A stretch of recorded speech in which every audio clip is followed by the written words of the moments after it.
परमात्मा के प्रति मेरा प्यार है, मेरा निश्चय है। भगवान हमको पढ़ाता है, हम सतयुग में जा रहे हैं। ये सब कैसे पता चलेगा? जब वो आत्मा पूरी श्रीमत प्रमाण चलती है तो समझो कि उसको पक्का बाबा के ऊपर विश्वास है, निश्चय।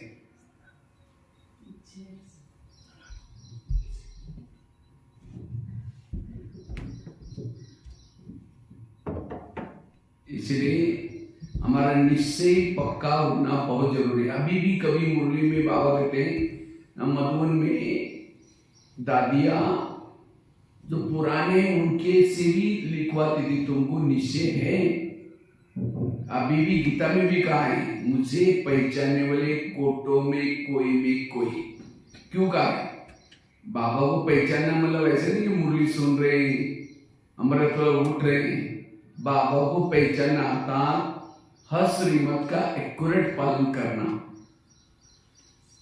परमात्मनನ್ನ ನೀವು ಗುರುತಿಸಿದ್ದೀರಾ ಅಂತ ಹೇಳಿದ್ರೆ, ಅಂದ್ರೆ ನಾವು ಕೋಟಿಯಲ್ಲಿ ಕೆಲವರು ಬಾಬಾನನ್ನ ಸೆಲೆಕ್ಟ್ ಮಾಡಿದ್ದಾರೆ. ತಾವು ಪರಮಾತ್ಮನನ್ನ ಗುರುತಿಸಿದ್ದೀರಾ ಅಂತ ಹೇಳಿದ್ರೆ, ಶ್ರೀಮದ್ ಬೆಳಗ್ಗೆ ಅಮೃತ ವೇಳೆಯಲ್ಲಿ ಎದ್ದೊಳೋದು, ಮುರಳಿಯನ್ನ ಕೇಳೋದು, ಏನಿದೆ ಇದೆಲ್ಲ। इसलिए जितना जो आत्मा श्रीमत प्रमाण पक्की चलती है, उतना उसका पद ऊंचा है, उतना उसको योग लगेगा, उतना उसकी स्थिति शक्तिशाली बनेगी। ಎಷ್ಟು ಶ್ರೀಮತಕ್ಕನುಸಾರವಾಗಿ ತಾವು ನಡೀತಿರೋ ಅಷ್ಟು ಯೋಗ ಪಕ್ಕ ಆಗಿರುತ್ತೆ, ಅಷ್ಟು ತಾವು ಸ್ಥಿತಿ ತಮ್ಮದು ಗಟ್ಟಿಯಾಗಿರುತ್ತೆ। आप लोग यहाँ तपस्या करने के लिए बैठे हैं, लेकिन ये तपस्या का भी आधार ये श्रीमत है। जितना आपके दिनचर्या में आप श्रीमत को फॉलो करते हैं, उतना बाबा आपको गहरा प्यार करेगा। ತಾವಿಲ್ಲಿ ತಪಸ್ಸಿನಲ್ಲಿ ಕುಳಿತಿದ್ದೀರಾ ಅಂತ ಹೇಳಿದ್ರೆ, ಎಷ್ಟು ತಾವು ಶ್ರೀಮತಕ್ಕೆ ಅನುಸಾರವಾಗಿ ನಡೀತಿರೋ ಅಷ್ಟು ಬಾಬಾನನ್ನ ಪ್ರೀತಿ ಮಾಡ್ತೀರಾ। ಮತ್ತೆ इसलिए जैसे कोई भी माँ बच्चों को प्यार करती है, कब करती है? जब वो बच्चा माँ का कहना मानता है। ಅದರಿಂದ ತಾಯಿ ಮಕ್ಕಳನ್ನ ಪ್ರೀತಿ ಮಾಡೋದು ಅಂತ ಹೇಳಿದ್ರೆ, ಆ ಮಕ್ಕಳು ಎಷ್ಟು ತಾಯಿ ಮಾತು ಕೇಳ್ತಾರೋ ಅಷ್ಟು ಪ್ರೀತಿ ಮಾಡ್ತಾರೆ। सवेरे जल्दी उठाती है, अच्छे कपड़े पहनाती है और कई डायरेक्शन देकर उसको स्कूल में भेजती है, बेटा आज कपड़े गंदे नहीं करना, आज ही प्रेस की, आज ही रात को धुलाई की है, लड़ना नहीं, किसी से झगड़ना नहीं। ऐसी कई डायरेक्शन लेके भेज देते हैं। बच्चा शाम को आता है, लड़ता है, झगड़ता है, कपड़े गंदे करके आता है और आकर के मम्मी करता है, मम्मी किचन से देखेगी, मैंने उसको कहा वो करके आया, नहीं करके बोले तुम चिल्लाते में आई क्यों? अच्छा जाएगी जगह 2 थप्पड़ लगा दे, कहेगी तुमको मैंने कितना अच्छा समझाया, तुम गंदा हो गया। ತಾಯಿ ಮಾತೃ ಸ್ವರೂಪ, ಪ್ರೀತಿ ಸ್ವರೂಪಗಳು, ಅದರಿಂದ ಮಕ್ಕಳನ್ನ ಬಹಳ ಪ್ರೀತಿಯಾಗಿ ಪಾಲನೆ ಮಾಡ್ತಾರೆ। ಬೆಳಗ್ಗೆ ಸ್ಕೂಲಿಗೆ ಕಳಿಸ್ಬೇಕು ಅಂದರೆ ಮಕ್ಕಳಿಗೆ ಒಳ್ಳೆ ಬಟ್ಟೆ ಹಾಕಿ, ಇದನ್ನು ಕೊಳೆ ಮಾಡ್ಕೋಬೇಡಿ, ಈ ಥರ ಎಲ್ಲ ಡೈರೆಕ್ಷನ್ಸ್ ಕೊಟ್ಬಿಟ್ಟು ಸ್ಕೂಲಿಗೆ ಕಳಿಸ್ತಾರೆ। ಸಾಯಂಕಾಲ ಮಕ್ಕಳು ಬಂದಾಗ ಏನು ಮಾಡ್ತಾರೆ, ಎಷ್ಟೇ ಇದು ಮಾಡಿರೋ ಆಟ ಆಡ್ಕೊಂಡು ಇದು ಮಾಡಿಕೊಂಡು ಕೊಳೆ ಮಾಡಿಕೊಂಡು ಇದೆಲ್ಲ ಬಂದರೂ ತಾಯಿ ಏನು ಮಾಡ್ತಾರೆ, ಪ್ರೀತಿಯಿಂದ ಪಾಲನೆ ಮಾಡ್ತಾರೆ। इसी तरह हमें भी बाबा रोज सवेरे कितने अच्छे डायरेक्शन देते हैं। बच्चे आत्मा समझना, परचिंतन नहीं करना, मेरी आदमी रहना, लेकिन हम बाहर जाकर के सारा उल्टा करके आते हैं। और जैसे बच्चे शाम को मम्मी करता है, हम भी योग में बैठेंगे, बाबा करेंगे, जिसे मम्मी किचन से देखेगी, मैंने उसको कहा करके आया। इसी तरह बाबा भी परमधाम की खिड़की से देखता है, मैंने उसको कहा किया, नहीं कहेगा तो कहेगा तुम चिल्लाते नहीं है। फिर कई भाई बहन क्या करते हैं, योग में बैठते बाबा प्यार ही नहीं करता। अगर प्यार नहीं कर रहे, मेरे से कुछ बोले हो रहे, मेरे श्रीमत का उल्लंघन हो रहे। ಅದೇ ರೀತಿ ಬಾಬಾರವ್ರು ಏನು ಮಾಡ್ತಾರೆ, ಬೆಳಗ್ಗೆ ಮುರಳಿಯಲ್ಲಿ ಡೈರೆಕ್ಷನ್ಸ್ ಕೊಡ್ತಾರೆ, ಈ ರೀತಿ ಮಕ್ಕಳು ತಮ್ಮಂತ ಆತ್ಮ ಅಂತ ತಿಳ್ಕೊಳ್ಳಿ ಅಂತ। ಯಾಕಂದ್ರೆ ಬಾಬಾರವರು ಪರಂಧಾಮದ ಕಿಟಕಿಯಿಂದ ನೋಡ್ತಾ ಇರ್ತಾರೆ, ಮಕ್ಕಳು ಯಾವ ರೀತಿ ಶ್ರೀಮತ ಫಾಲೋ ಮಾಡ್ತಿದ್ದಾರೋ ಅಥವಾ ಉಲ್ಲಂಘನೆ ಮಾಡ್ತಾ ಇದ್ದಾರೋ, ಇದನ್ನೆಲ್ಲ ಬಾಬಾ ನೋಡ್ತಾ ಇರ್ತಾರೆ। ಹೇಗೆ ತಾಯಿ ಸಾಯಂಕಾಲ ಮಕ್ಕಳು ಕೆಲಸ ಮಾಡ್ತಾರೆ. ಹಾಗೆ ಬಾಬಾರವರು ಸಹ ನೋಡ್ತಾ ಇರ್ತಾರೆ, ಮಕ್ಕಳಿಗೆ ಡೈರೆಕ್ಷನ್ಸ್ ಕೊಡ್ತಾ ಇರ್ತಾರೆ. अगर योग नहीं लग रहा है, दाल में जरूर कुछ काला है. इसलिए बाबा कहते हैं श्रीमत, तो श्रीमत का भी एक्यूरेट पालन करना. केवल ऐसा नहीं कि कई कहते हैं हम श्रीमत प्रमाण चलते हैं, लेकिन एक्यूरेट चलना. ಅದರಿಂದ ಕೆಲವು ಮಕ್ಕಳು ಯೋಗ ಹತ್ತಲ್ಲ ಅಂತ ಹೇಳ್ತಾರೆ. ಅದಕ್ಕೆ ಇಲ್ಲಿ ಬಾಬಾ ಏನು ಹೇಳ್ತಾರೆ, ತಾವು ಶ್ರೀಮತಕ್ಕನುಸಾರವಾಗಿ ಅಕ್ಯುರೇಟ್ ಆಗಿ ನಡೀರಿ, ಯಥಾರ್ಥವಾಗಿ ನಡೀರಿ, ಫಾಲೋ ಮಾಡಿ, ಆಗ ಯೋಗ ಆಗ್ತದೆ ಅಂತ ಹೇಳ್ತಾರೆ. तो मैं आप लोगों को पूछ रहा था, आप लोग पर्सनल हर एक का अलग अलग होगा, आप अपने आप को परसेंटेज बताओ कि मैं कितना श्रीमत प्रमाण चलता हूँ. ಪ್ರತಿಯೊಬ್ಬರು ಸಹ ತಮ್ಮ ತಾವು ಚೆಕ್ ಮಾಡ್ಕೊಳ್ಳಿ, ಎಷ್ಟು ಪರ್ಸೆಂಟೇಜ್ ಅಲ್ಲಿ ನಾನು ಶ್ರೀಮತಕ್ಕನುಸಾರವಾಗಿ ನಡೀತಾ ಇದ್ದೀನಿ, ಬಾಬಾ ಹೇಳಿದ ರೀತಿಯಲ್ಲಿ ಕೇಳ್ತಾ ಇದ್ದೀನಿ ಅಂತ. बताओ, हर एक का अलग अलग बताओ. ಪ್ರತಿಯೊಬ್ಬರು ಸಹ ಹೇಳಿ, ಅವ್ರು ತಮ್ಮದೇ ಒಂದು ಪರ್ಸೆಂಟೇಜ್ ಹೇಳಿ, ಎಷ್ಟು ನಡೀತಾ ಇದ್ದೀವಿ ಶ್ರೀಮತಕ್ಕನುಸಾರವಾಗಿ. ತುಂಬಾ ಕಡಿಮೆ ಇದೆ ನನ್ನಲ್ಲಿ, हम्म? बहुत कम है मेरा. नहीं, कम संख्या बताना ना, 10, 20. ये 5% चल रहा है. ऐसा ऐसे कैसे होता है? ऐसा नहीं 5% आप ब्राह्मण लाइफ नहीं, अपना बाबा बता रहे ना, आप पहला श्रीमत है आत्मा समझ कर चलना. हाँ ये भूल जाता था ना. नहीं बताओ, हर एक का अलग अलग है, बताओ क्या. 24 आवर्स में हाँ, ओके हम 5% रहेंगे तो बहुत बड़ा हो जाता हाँ बताओ, हर एक का अलग अलग है. है. मेरा का 5%, आपका चलो, आपका बहुत ज्यादा आ सकते हैं. ನಾವೆಲ್ಲ ಝೀರೋ ಹೇಳ್ಬೇಕು.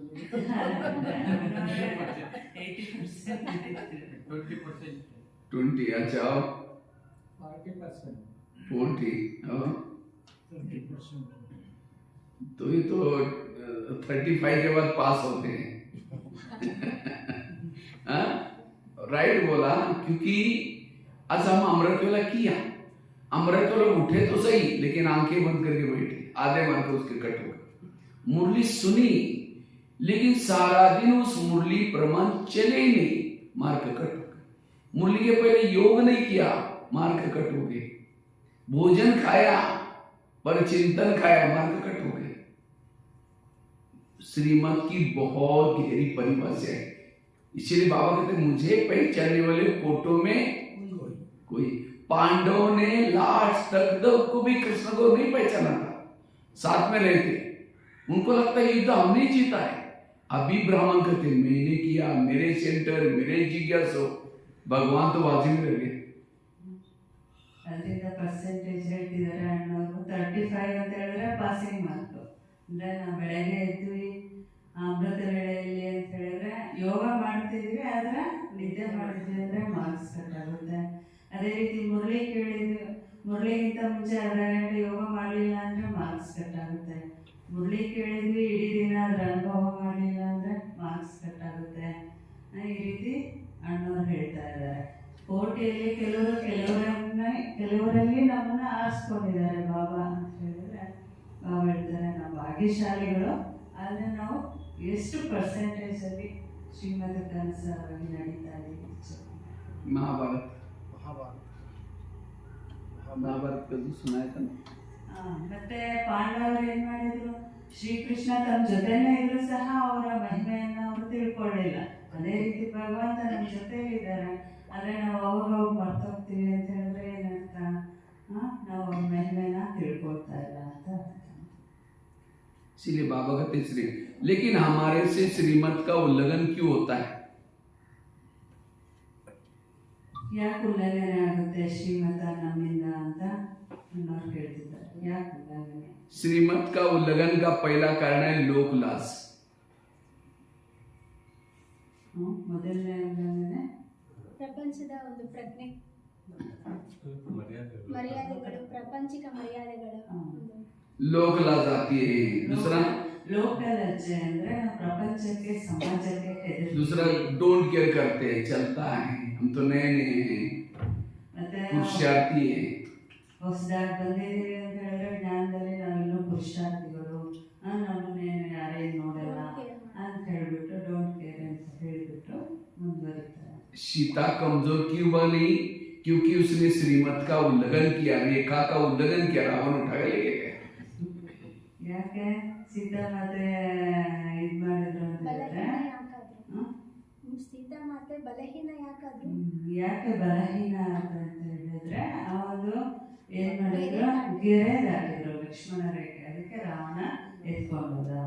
इसी तरह आज हमारे अंदर कोई पुराना संस्कार जागृत होता है, विकार जागृत होता है, कारण हमारे से कोई ना कोई ईश्वरीय नियमों का उल्लंघन होता है. ನಮ್ಮಲ್ಲಿ ಯಾವುದೇ ಒಂದು ಇದು ವಿಕಾರಗಳು ಆಗ್ತಾ ಇದೆ, ಕ್ರೋಧ ಕಾಮ ಬರ್ತಿದೆ ಅಂತ ಹೇಳಿದ್ರೆ ಅದಕ್ಕೆ ಏನಂದ್ರೆ ಶ್ರೀಮತದ ಉಲ್ಲಂಘನೆ ಮಾಡ್ತಾ ಇದ್ದೀವಿ ನಾವು. ನಮ್ಮಲ್ಲಿ ಇದು ಬಲಹೀನತೆ ಬರ್ತಿದೆ ಅಂದ್ರೆ ಉಲ್ಲಂಘನೆ ಆಗ್ತಾ ಇದೆ ಶ್ರೀಮತ. इसलिए कोशिश करो, चेक करो कि मैं श्रीमत प्रमाण कितना चलता हूँ. बाबा कहते हैं माया मेरी बेटी है और तुम मेरे बच्चे हो. ಅದರಿಂದ ಪ್ರಯತ್ನ ಪಡಿ, ಚೆಕ್ ಮಾಡ್ಕೊಳ್ಳಿ, ನಾನು ಶ್ರೀಮತಕ್ಕೆ ಅನುಸಾರ ಯಾವ ರೀತಿ ನಡೀತಾ ಇದ್ದೀನಿ, ಎಷ್ಟು ನಡೀತಾ ಇದ್ದೀನಿ ಅಂತ ಹೇಳಿದ್ರೆ. ಯಾಕಂದ್ರೆ ಮಾಯೆ ಆಗಿದೆ ಬಾಬಾನ ಮಗಳು, ನಾವಾಗಿದ್ದೀವಿ ಮಕ್ಕಳು. ಅದರಿಂದ ಚೆಕ್ ಮಾಡ್ಕೊಳ್ಳಿ. तो माया और हमारा रिश्ता क्या हो गया फिर? सहोदर, भाई और बहन. भाई बहन. कभी भी बहन भाई को क्यों मारती? कभी कभी झगड़ा भी होता है आपस में. क्यों? वो बाप का कहना नहीं मानता भाई, इसीलिए बहन उसको थप्पड़ मारने में कोई कम नहीं करती.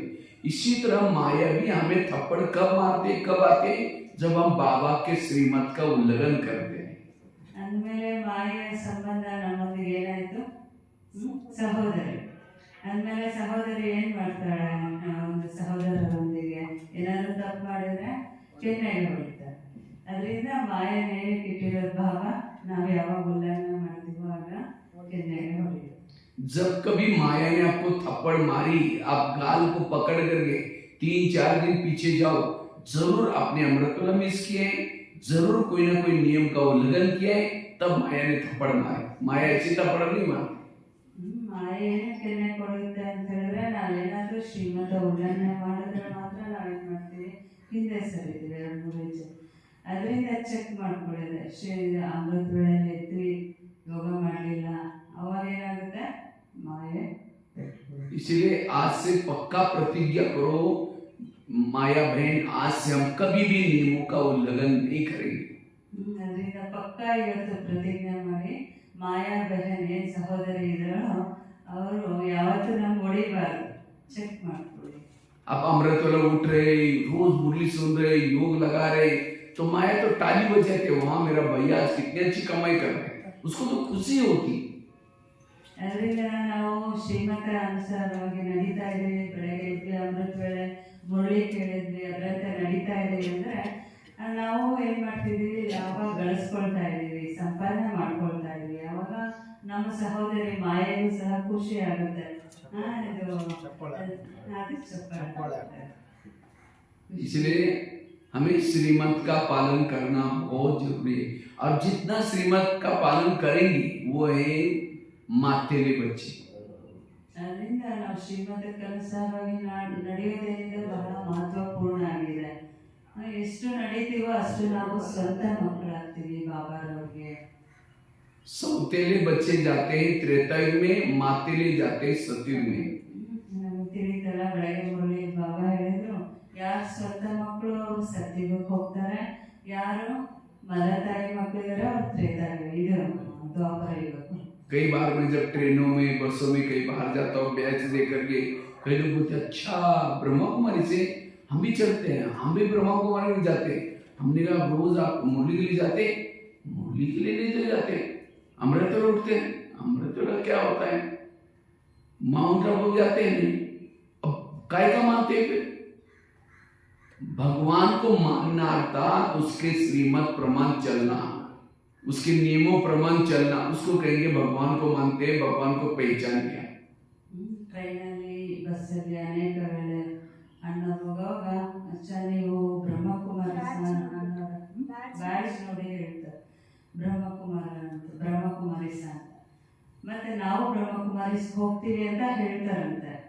ಆದರೆ ಏನು ನೀವು ಬೆಳಗ್ಗೆ ಎದ್ದೇಳ್ತೀರಾ ಅಮೃತ ವೇಳೆಗೆ? ಅದೇನು ಅಮೃತ ವೇಳೆ ಗೊತ್ತಿಲ್ಲ, ಮುರಳಿ ಕೇಳ್ತೀರಾ, ಮುರಳಿನ ಗೊತ್ತಿಲ್ಲ ಅಂತ ಹೇಳ್ತಾರಂತೆ.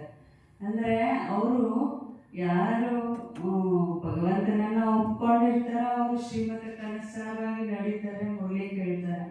ಆದರೆ ಅವರೇನು ಬರೀ ನೋಡಿರ್ತಾರೆ ಅಷ್ಟೇ, ಒಳಗೆ ಒಪ್ಕೊಂಡಿರಲ್ಲ, ಭಗವಂತನನ್ನ ಅರ್ಥಕೊಂಡಿರಲ್ಲ ಅಂತ ಹೇಳ್ತಿದ್ದಾರೆ. इसलिए परमात्मा को पहचानना अर्थात उसके हर श्रीमत प्रमाण चलना, हर आज्ञा प्रमाण चलना, तब हमारी स्थिति इतनी पावरफुल बन जाएगी.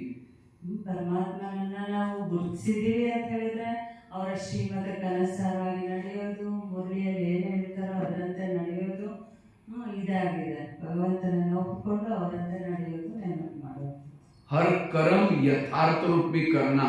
जैसे ग्रामेटिकल मिस्टेक होती है, मैं लिख दिया कि मैं शांति सागर की संतान हूँ, लेकिन शांति की मात्रा पीछे से मार दी, मराठी वाली.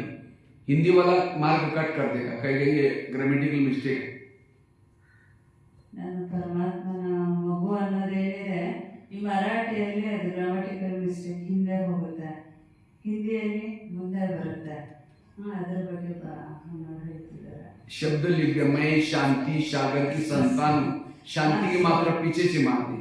ಸ್ಲೋಗನ್ ಅಲ್ಲಿ ನಿಂತು ನಾವು ಇವತ್ತು ಸುಖ ಸಾಗರನ ಮಗು ಮಾಡಿದ್ದೀವಿ, ಶಾಂತಿ ಸಾಗರನ ಮಗು. ಗ್ರಾಮಟಿಕಲ್ ಅಂದ್ರೆ ಇದು ಮಿಸ್ಟೇಕ್ ಆಗಬಾರ್ದು ಅಂತ. ಯಥಾರ್ಥವಾಗಿ इसी तरह आपने अमृत उठे, लेकिन वो यथार्थ नहीं किया, ग्रामेटिकल मिस्टेक, मार्क कट हो गए. और हम क्या समझते, मैंने आज अमृत की, मैंने आज मुरली सुन ली, लेकिन उसके अंदर क्या आपके मार्ग कटे आपको पता ही नहीं है. और इसीलिए अमृत करने के बाद इसीलिए सेवा करें. सेवा तो की, मैंने किया, आधे मार्ग कट हो गए. इसीलिए हर श्रीमत के पूरे मार्ग मिलते रहे, ये है. और जो श्रीमत प्रमाण एक्यूरेट करता है वो आज देवता दिखाई पड़ेगा. ಅನ್ನೋರು ಅಕ್ಯುರೇಟ್ ಅಂದ್ರೆ ಯಥಾರ್ಥವಾಗಿ ಯಾವ ರೀತಿ ಮಾಡೋದು ಅಂತ ಹೇಳ್ತಿದ್ದಾರೆ. ಶ್ರೀಮತ ಅಂತ ಹೇಳಿದ್ರೆ ಬೆಳಗ್ಗೆ ನಾವು ಅಮೃತ ವೇಳೆಯಲ್ಲಿ ಎದ್ವಿ ಅಂತ ಹೇಳಿದ್ರೆ ಯಥಾರ್ಥವಾಗಿ ಯೋಗ ಮಾಡಬೇಕು. ಮುರಳಿ ಕೇಳಿದ್ವಿ ಅಂದ್ರೆ ಯಥಾರ್ಥವಾಗಿ ನಾವು ಕೇಳಬೇಕು, ಅದರಂತೆ ನಡಿಬೇಕು. ಪ್ರತಿಯೊಂದು ಕರ್ಮ ಯಥಾರ್ಥವಾಗಿರ್ಬೇಕು, ಅಕ್ಯುರೇಟ್ ಆಗಿರ್ಬೇಕು. ಇದಾಗಿದೆ ಶ್ರೀಮತಕ್ಕನುಸಾರವಾಗಿ ನಡೆಯುವಂಥದ್ದು. आज एक श्रीमत के बारे में हम चर्चा करेंगे. आज ಒಂದು ಶ್ರೀಮತಕ್ಕೆ आप नहीं बैठे तो इनको पक्का याद होता. आ जाओ, हमें थोड़ा इनको थोड़ा ये भी अच्छा बोलते हैं, इनको आदत हो जाए वैसे. हाँ कोई बात नहीं, चलो. తెలుగు కూడా చెప్పాలక్క మధ్య మధ్య. हाँ తెలుగు కూడా चपटा. మధ్య మధ్యలో చెప్పాలి. हाँ. नहीं, बाद में वो तेलुगु का लास्ट में सुना देना. जी. अभी करना नहीं. इसमें तेलुगु कितना बैठे, तेलुगु वाले कितने हाथ खड़ा हो. తెలుగు वाला नीचे भी है भाई जी, वो किचन हाँ में, किचन में सेवा. किचन में चलो कोई बात नहीं, लास्ट में सब बता दें. अब करना पड़ो. तो इसीलिए श्रीमत का तो मैं आपको बता रहा था. आज एक छोटे से श्रीमत प्रमाण श्रीमत के ऊपर हम चर्चा करेंगे. एक ಒಂದು ಶ್ರೀಮತದ ಅನುಸಾರ ಇವತ್ತು ನಾವು ಚರ್ಚೆ ಮಾಡೋಣ ಅಂತ ಹೇಳ್ತಿದ್ದಾರೆ. ఒక శ్రీమత అనుసారంగా ఈరోజు ఒక శ్రీమతం గురించి మనము విమర్శన చేస్తాం, మాట్లాడతాము అనేది అలాగే చెప్తున్నాం. करना करे नीचे जो है ना किचन में उनको तेलुगु चाहिए इसलिए नहीं यार, नहीं करना करो, जी फिर बाद में तेलुगु लास्ट में कर देना है. जी. तो एक श्रीमान पर चिंतन से बचे रहो, पर चिंतन कभी ना करो. ಟಾಪಿಕ್ ಬಂದು ಪರಚಿಂತನೆಯಿಂದ ಹೇಗೆ ನಮ್ಮನ್ನು ನಾವು ರಕ್ಷಣೆ ಮಾಡ್ಬೋದು, ಅಲ್ಲಿ ಒಂದು ಶ್ರೀಮತ, ಇದರ ಮೇಲೆ ಇವತ್ತು ಚರ್ಚೆ ಮಾಡೋಣ ಅಂತ. लेकिन आजकल हम क्या करते हैं, किसी की झुगमुई करते, पर चिंतन करते हैं. अगर पर चिंतन करेंगे हम 100 उन्नति नहीं कर पाएंगे. ಅಲ್ಲಿಂದ ಇಲ್ಲಿ ಮಾತುಗಳನ್ನು ಮಾತಾಡ್ತಿರ್ತೀವಿ. ಒಂದು ವೇಳೆ ಪರಚಿಂತನೆ ಮಾಡಿದ್ವಿ ಅಂದ್ರೆ ನಾವು ಸ್ವ ಉನ್ನತಿಯನ್ನು ಮಾಡ್ಕೊಳ್ಳಿಕ್ಕೆ ಆಗೋದಿಲ್ಲ ಅಂತ ಹೇಳ್ತಾರೆ. क्योंकि पर चिंतन पतन की जड़ है. ಪರಚಿಂತನೆ ಪತನಕ್ಕೆ ಬುನಾದಿ ಜಡ ಅಂತ. क्योंकि हम तपस्या के लिए आए हैं. अगर सारा दिन किसी के अवगुण देके, दोष देके, और ये ऐसा है, फलाना ऐसा है, और योग में बैठेंगे, बाबा प्यार नहीं करेगा. ಇಡೀ ದಿನ ನಾವು ಅವ್ರದ್ದು ಇವ್ರದ್ದು ಅವಗುಣಗಳನ್ನು ನೋಡ್ತಿದ್ವಿ ಬಾಬರವರ ನೆನಪು ನಮಗೆ ಸಿಗೋದಿಲ್ಲ, ಬರೋದಿಲ್ಲ. अब किसी के घर में जाओ, उनके बच्चे बैठे, बाप बैठा है, बच्चे को कहेंगे बच्चा ठीक नहीं, नालायक है, ऐसे है वैसे है, और बाप को कहेंगे आप बहुत अच्छे, आप कितने अच्छे, बाप कहेगा तुम पहले यहाँ से भाग जाओ. ಯಾರಾದ್ರೂ ಮನೆಗೆ ಹೋಗ್ತೀರಾ, ಹುಡುಗ ಅಲ್ಲಿ ಇಲ್ಲಿ ತುಂಬಾ ಚಂಚಲ ಇರ್ತಾರೆ, ಅವ್ರ ತಂದೆ ಹೇಳ್ತಾರೆ ತಂದೆ ಮಾತ್ರ ಚೆನ್ನಾಗಿರ್ತಾರೆ ಅಂದಾಗ ये मुझे थोड़ा समझ में नहीं आया. समझो हम किसी के घर में गए, ठीक है. उनका बाप भी बैठा है, बच्चे भी बैठा है, हाँ. और बच्चों को कहेंगे बच्चा तो नालायक है, ठीक नहीं, ऐसा है वैसा है, और बाप सुन रहा है, फिर बाप को कहेंगे आप तो बड़े अच्छे, अब बहुत अच्छे, बाप कहेगा तुम यहाँ से भाग जाओ. क्यों? हर माँ बाप को अपने बच्चे प्यारे होते हैं, बच्चा लूला हो, लंगड़ा हो, कैसा हो. ಅಣ್ಣವ್ರು ಹೇಳ್ತಿದ್ದಾರೆ, ಯಾರಾದ್ರೂ ಮನೆಗೆ ಹೋಗ್ತೀವಿ, ಮಕ್ಕಳು ತುಂಬಾ ಚಂಚಲ ಇರ್ತಾರೆ, ಅವ್ರ ಮಕ್ಕಳನ್ನ ಚೆನ್ನಾಗಿ ಬೈದು ನೀವು ಆ ಥರ ಆ ಮಗು ಅಷ್ಟು ಚಂಚಲ ಇದೆ, ಹಿಂಗಿದೆ ಹಂಗಿದೆ ಅಂತ ನಾವು ಮಾತಾಡ್ತೀವಿ. ಆದರೆ ತಂದೆ ಮಾತ್ರ ಸರಿ ಇದ್ದಾರೆ ಅಂದ್ರೆ ತಂದೆ ತಾಯಿಗೆ ಸುಮ್ಮನೆ ಕೇಳಕ್ಕೆ ಇಷ್ಟ ಆಗುತ್ತಾ? ಮಕ್ಕಳು ಹೆಂಗೆ ಇದ್ರು ಮಕ್ಕಳು ಚೆನ್ನಾಗಿದ್ದಾರೆ, ನೀವು ಒಂದು ಸ್ವಲ್ಪ ಅಡ್ಜಸ್ಟ್ ಮಾಡ್ಕೊಂಡು ಹೋಗಿ ಅಂದ್ರೆ ತಂದೆ ತಾಯಿಗಳು ಅಡ್ಜಸ್ಟ್ ಮಾಡ್ಕೊಳ್ತಾರೆ. ಮಕ್ಕಳನ್ನ ಬೈದ್ರೆ ತಂದೆ ತಾಯಿಗೆ ಹರ್ಟ್ ಆಗುತ್ತಲ್ವಾ? ಅದು ಅಣ್ಣವ್ರು ಹೇಳ್ತಿದ್ದಾರೆ. ಸೊ ನೀವು ಹೋಗ್ಬಿಡಿ, ಈಗ ನನ್ನ ಮಗನ ಮೇಲೆ ನೀವು ಮಾತಾಡಿದ್ರಲ್ಲ, ನೀವು ಹೋಗ್ಬಿಡಿ ಅಂತ ಹೇಳೋ ತಂದೆ ತಾಯಿಗಳು ಹೇಳ್ತಾರೆ. इसी तरह हम भी क्या करते हैं, सारा दिन कहेंगे ये बहन ऐसी, भाई ऐसा है, वैसा करता है, अवगुण निंदा ग्लानि करेंगे, और शाम को योग में बैठेंगे, मीठे बाबा, प्यारे बाबा, शांति के सागर, दया के सागर. बाबा कहेगा मैं भूल गया तो मुझे याद दिला रहे, तुम यहाँ से पहले भाग जाओ, तुमने मेरे बच्चों की ग्लानि की और तुम मेरे बच्चे को होता है. प्रैक्टिकल है. इसलिए अगर मुझे योगी बनना है, इस मार्ग में चलना है, किसी के भी दोष ना देखो, किसी के भी अवगुण ना देखो. ಹೇಗೆ ನಾವು ಇಡೀ ದಿನ ಬಾಬರವ್ರ ಹತ್ರ ಬಾಬಾ ಅಕ್ಕವ್ರ ಹಂಗೆ ಅಣ್ಣವ್ರ ಹಿಂಗೆ ಅಂತ ನಾವು ತುಂಬಾ ಅಕ್ಕಂದ್ರು ಅಣ್ಣಂದ್ರ ಮೇಲೆ ಕಂಪ್ಲೇಂಟ್ ಮಾಡ್ಕೊಂಡು ಆಮೇಲೆ ಸಾಯಂಕಾಲ ಹೋಗಿ ಕುತ್ಕೊಂಡು ಬಾಬಾ ನೀವು ಶಾಂತಿ ಸಾಗರ, ಪ್ರೇಮ ಸಾಗರ, ಶಕ್ತಿ ಸಾಗರ ಅಂತ ಹೇಳ್ತಿದ್ರೆ ನೀವು ನನ್ನ ಒಂದು ಗುಣಗಳನ್ನ ನನಗೆ ನೆನಪು ಮಾಡ್ತಿದ್ದೀರಾ ಅಂತ ಹೇಳುತ್ತಿದ್ರೆ, ಹೇಗೆ ಒಂದು ತಂದೆ ತಾಯಿಗೆ ತನ್ನ ಮಕ್ಕಳ ಮೇಲೆ ದೋಷ ಇದ್ರೂ ಸಹ ಹೇಳಿ ತೋರಿಸಿದ್ರೆ ಇಷ್ಟ ಆಗೋದಿಲ್ಲ, ಹಾಗೆ ಬಾಬರವ್ರಿಗೂ ಸಹ ಏನಾಗಲ್ಲ ಈ ರೀತಿ ಅಕ್ಕಂದ್ರ ಅಣ್ಣನ ಮೇಲೆ ಕಂಪ್ಲೇಂಟ್ ಮಾಡೋದು ಬಾಬರವ್ರಿಗೆ ಇಷ್ಟ ಆಗೋದಿಲ್ಲ ಅನ್ನೋದು ಎಕ್ಸಾಂಪಲ್ಸ್ ಈ ರೀತಿ ಅನ್ಕೊಂಡು. इसलिए किसी के भी अगर आपका योग नहीं लगता सामने बाबा, क्योंकि योग में दोनों तरफ से प्यार होना चाहिए. हम कहें बाबा, बाबा कहेंगे बच्चे, हम तो बैठते लेकिन बाबा सामने से रिस्पॉन्स नहीं करता. क्यों? मेरे से भूले हो रही, छोटी छोटी भूले. ಬಾಬರವರು ಅಣ್ಣವರು ಹೇಳ್ತಿದ್ದಾರೆ, ಹೇಗೆ ಮಕ್ಕಳಿಗೆ ಪ್ರೀತಿ ಇರಬೇಕು, ಜೊತೆ ತಂದೆದು ರೆಸ್ಪಾನ್ಸ್ ಇರಬೇಕು. ಈಗ ಬಾಬರವ್ರ ಹತ್ರ ನಾವು ಮಾತಾಡ್ತಿರ್ತೀವಿ ಯೋಗದಲ್ಲಿ ಕೂತಾಗ, ಬಾಬಾ ನೀವು ಶಾಂತಿ ಸಾಗರ, ಪ್ರೇಮ ಸಾಗರ ಅಂತ. ಬಾಬರವ್ರ ಕಡೆಯಿಂದ ನಮ್ಗೆ ಯಾಕೆ ಟಚಿಂಗ್ ಆಗೋಲ್ಲ, ಫೀಲ್ ಆಗೋದಿಲ್ಲ ಅಂದ್ರೆ ನಾವು ಇಡೀ ದಿನದಲ್ಲಿ ಏನೋ ಒಂದು ಮಿಸ್ಟೇಕು ಮಾಡಿರ್ತೀವಿ. ಸೊ ಹಾಗಾಗಿ ಬಾಬರವ್ರ ಫೀಲ್ ಆಗೋದಿಲ್ಲ ಅಂತ. इसलिए ये बाबा ये छोटी छोटी बातें, बच्चे झगमई नहीं करो, बच्चे किसी का अवगुण ना देखो, बच्चे परचिंतन नहीं करो, ये मुरलियों में ये सब बातें क्यों सुनाता है? क्योंकि इसका योग से कनेक्शन है, अपनी स्थिति से कनेक्शन है. ಹಾಗಾಗಿ ಬಾಬಾ ಇಡೀ ದಿನ ನಮಗೆ ಮುರಳಿನಲ್ಲಿ ಒಂದು ಆ ಮಾತು ಈ ಮಾತು, ಅಲ್ಲಿಂದ ಇಲ್ಲಿ ಇಲ್ಲಿಂದ ಅಲ್ಲಿ ಪರಚಿಂತನೆ ಮಾಡಬೇಡಿ ಅಂತ ಯಾಕೆ ನಮಗೆ ಬಾಬರವರು ಮುರಳಿನಲ್ಲಿ ಹೇಳ್ತಿರ್ತಾರೆ ಅಂತ ಹೇಳಿದ್ರೆ, ಆ ಒಂದು ಮಾತು ನಮ್ಮ ಯೋಗಕ್ಕೆ ಸಂಬಂಧಪಟ್ಟಿರ್ತಕ್ಕಂಥದ್ದಾಗಿರುತ್ತೆ, ಯೋಗ ಜೊತೆ ಲಿಂಕ್ ಇರುತ್ತೆ. ಹಾಗಾಗಿ ಬಾಬಾ ನಮಗೆ ಇದು ವಿಶೇಷವಾಗಿ ಹೇಳ್ತಾರೆ. और जो किसी के दोष देखता है, अवगुण देखता है, उसके दिमाग में मुरली भी नहीं बैठी. ಯಾರು ಅನ್ಯರ ದೋಷವನ್ನ ನೆನಪಿಟ್ಕೊಳ್ತಾರೆ ಅಥವಾ ಅದನ್ನ ನೋಡ್ತಾರೆ, ಅವರಿಗೆ ಮುರಳಿ ಬುದ್ಧಿನಲ್ಲಿ ಕೊಡೋದಿಲ್ಲ ಅಂತ. उसके बुद्धि को ताला लग जाता है, उसको खुशी भी नहीं होगी, ಅಂತವ್ರ ಬುದ್ಧಿಗೆ ಬೀಗ ಬಿದ್ಬಿಡುತ್ತೆ, ಖುಷಿ ಸಿಗೋದಿಲ್ಲ. उसका विचार सागर भी मंथन भी नहीं चलता है. ಅವರ विचार सागर मंथन सह आगोदिಲ್ಲ. सरस्वती कहाँ बैठे? हंस के ऊपर. सरस्वती ಎಲ್ಲಿ ಕೂತ್ಕೊಳ್ತಾರೆ? ಹಂಸರ. हंस मतलब अंदर बाहर स्वच्छ. हंस ಅಂತ ಹೇಳಿದ್ರೆ ಒಳಗೆ ಹೊರಗೆ ಸ್ವಚ್ಛ. नीर अलग, खीर अलग करने वाला, दूध अलग और पानी अलग, कंकड़ अलग, मोती अलग, उसको कहेंगे हंस. ನೀರು ಬೇರೆ, ಕ್ಷೀರ ಬೇರೆ, ಹಾಲು ಬೇರೆ, ನೀರು ಬೇರೆ, ಮುತ್ತು ಬೇರೆ, ಕಲ್ಲು ಬೇರೆ, ಈ ರೀತಿ ಮಾಡ್ತಕ್ಕಂಥದ್ದೇ ಇದು ಹಂಸದ ಗುಣ ಅಲ್ವಾ? अर्थात सारा दिन हमें दूसरे की बुराई होते हुए भी उसको ना देखना, ना उससे ग्रहण करना, उसको कहेंगे हंस। दोष पता है कि इस व्यक्ति के अंदर ये दोष है, वो देखना ही नहीं, देखते हुए ना देखना, और अच्छाई को देखना, उस अनुसार व्यवहार करना, उसको कहेंगे हंस। ಯಾರದೇ ಒಂದು ಅವಗುಣಗಳನ್ನ ನಾವು ನೋಡಬಾರ್ದು, ಅದನ್ನ ಗ್ರಹಣ ಮಾಡ್ಕೋಬಾರ್ದು. ನೋಡಿದ್ರು ಸಹ ನಾವು ಅದನ್ನ ಸ್ವೀಕಾರ ಮಾಡಬಾರ್ದು, ಗ್ರಹಣ ಮಾಡ್ಕೋಬಾರ್ದು. ಸೊ ಅಂತವನ್ನ ಕರೀಲಾಗುತ್ತೆ ಹಂಸ. लेकिन हम क्या करते हैं, अच्छाई को देखने के बजाय बुराई को देखेंगे, उसका वर्णन करेंगे, चिंतन करेंगे, फिर दूसरों को भी जाकर सुनाएंगे, उसको कहेंगे कौवा। ಆದ್ರೆ ಪ್ರಾಕ್ಟಿಕಲ್ ಆಗಿ ಏನ್ ಮಾಡ್ತೀವಿ ನಾವು, ಅವರ ಅವಗುಣ ಇವರ ಅವಗುಣ, ಅಲ್ಲಿನ ಚಿಂತೆ ಇಲ್ಲಿನ ಚಿಂತೆ ಎಲ್ಲ ನಾವು ಮಾಡ್ಕೊಂಡು ಅದ್ರ ಜೊತೆಗೆ ಇನ್ನೊಬ್ರು ಹೋಗಿ ಹೇಳ್ತೀವಲ್ಲ, ಅಂತವರನ್ನ ಏನಂತ ಕರೀಲಾಗುತ್ತೆ ಅಂತಾರೆ ಅಣ್ಣವರು, ಕಾಗೆ.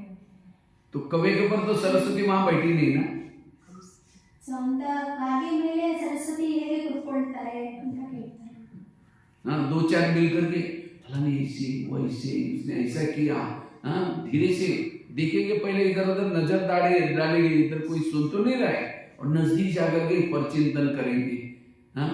और अचानक वो जो व्यक्ति जिसका परचिंतन करके वो आया, वो जिसका परचिंतन कर रहे वो आया, ओम शांति, अभी हम आपको याद करें, मुख्य में राम बगल में छुरी।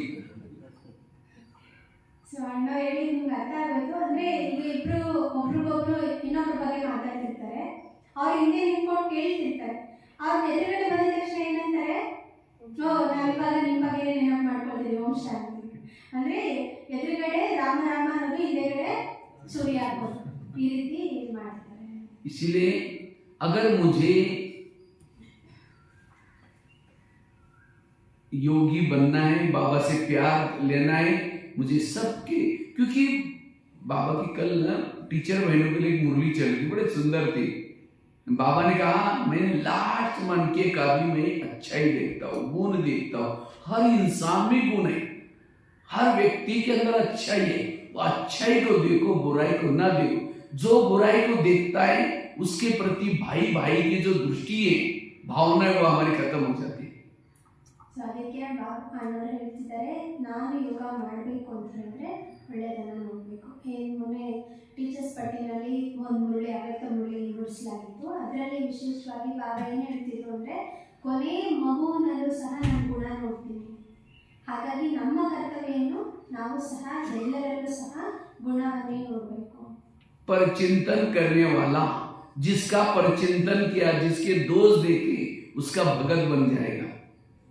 ಯಾರು ಪರಚಿಂತನೆ ಮಾಡ್ತಾರೆ, ಅನ್ಯರ ದೋಷ ನೋಡ್ತಾರೆ ಅಂದ್ರೆ ಏನು, ಅವರಿಗೆ ಅವರು ಭಕ್ತರಾಗ್ಬಿಡ್ತಾರೆ. ಯಾರ ದೋಷ ನಾವು ನೋಡ್ತಿದೀವಿ, ನಾನು ನೋಡ್ತಿದ್ದೀನಿ ಇನ್ನೊಬ್ರು ದೋಷ ಅಂದ್ರೆ ನಾನು ಅವರ ಭಕ್ತರು. आप लोग भक्ति करते हैं इसके अंदर? भक्ति कौन कौन करता है, हाथ खड़ा करो। ಇಲ್ಲಿ यार भक्ति ಮಾಡ್ತಿದ್ದೀರಾ ಇದುವರೆಗೂ ಕೈ ಎತ್ತಿ ಅಂತೀನಿ. बीके होने के बाद भी अभी भी भक्ति करते हैं। ಈಗ ರಾಯಲ್ हाँ, कीर्तन करते हैं आप लोग? कीर्तन ಮಾಡ್ತಿದ್ದಾರೆ. भजन कीर्तन करते हैं? नहीं, वो भजन कीर्तन तो छोड़ दिया, लेकिन अगर परचिंतन करते तो भी आप भजन कीर्तन कर रहे हैं।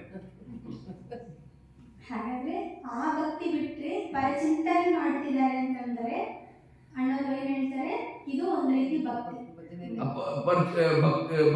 भजन में क्या होता है, दो चार जन इकट्ठे होते हैं, एक जन ताल बजाता है, एक जन डपला का बजाता है, दो चार जन सुनते हैं, गाते हैं, उसको कहते हैं भजन कीर्तन।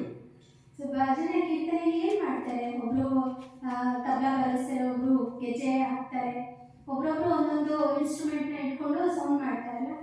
इसी तरह परचिंतन में क्या होता है, दो चार जन इकट्ठे होते हैं, ये कहता वो है ये मना वो गाने का काम कर रहे हैं, दूसरे में हाँ मेरे साथ बेच है, वो ढोलक बजा रहा है पीछे, हाँ बीच बीच में हाँ वो तो चलता रहता है, वो डाल बजा रहे हैं, और दो चार जन चुपचाप सुन रहे हैं वो कीर्तन।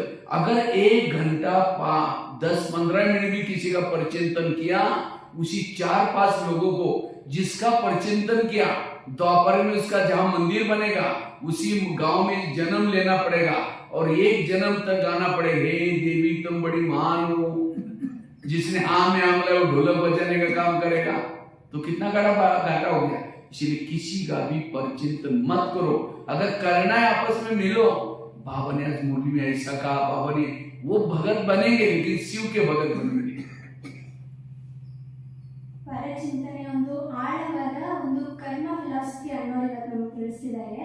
ಏನಂತ ಹೇಳಿದ್ರೆ, ಯಾರ ಪರಚಿಂತನೆ ನಾವು ಮಾಡ್ತೀವಿ, ಯಾರು ಹೇಳ್ತಿದ್ದಾರೆ ಇವ್ರು ಇರೋದೇ ಹೀಗೆ ಅಂತ ಹೇಳ್ತಾರಲ್ಲ, ಅವ್ರು ಏನು ಮಾಡ್ತಿದ್ದಾರೆ, ಅಲ್ಲಿ ಅವ್ರು ಗೆಜ್ಜೆ ಹಾಕ್ತಿದ್ದಾರೆ.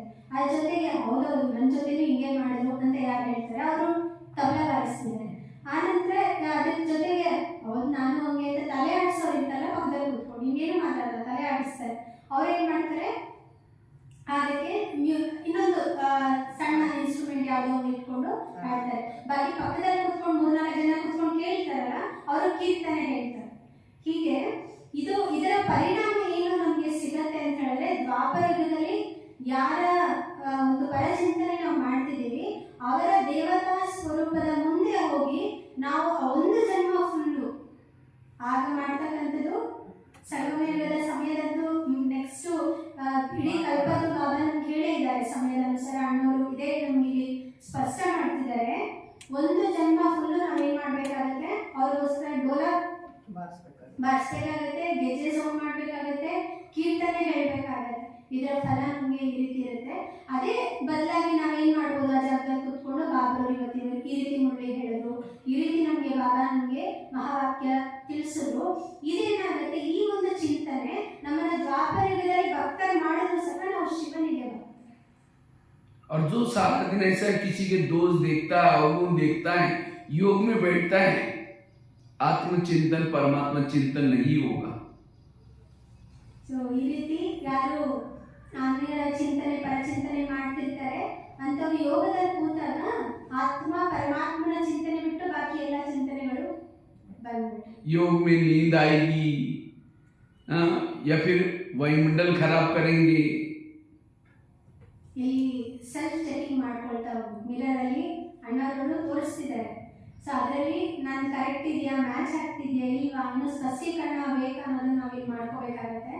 ಸೊ ಆ ನಿಟ್ಟಿನಲ್ಲಿ ಇವತ್ತು ಅಣ್ಣವರು ಇದು ವಿಶೇಷವಾಗಿ ತಿಳಿಸ್ತಾರೆ. योग मतलब ऐसा नहीं कि सारा दिन कुछ भी करो और शाम को बैठो.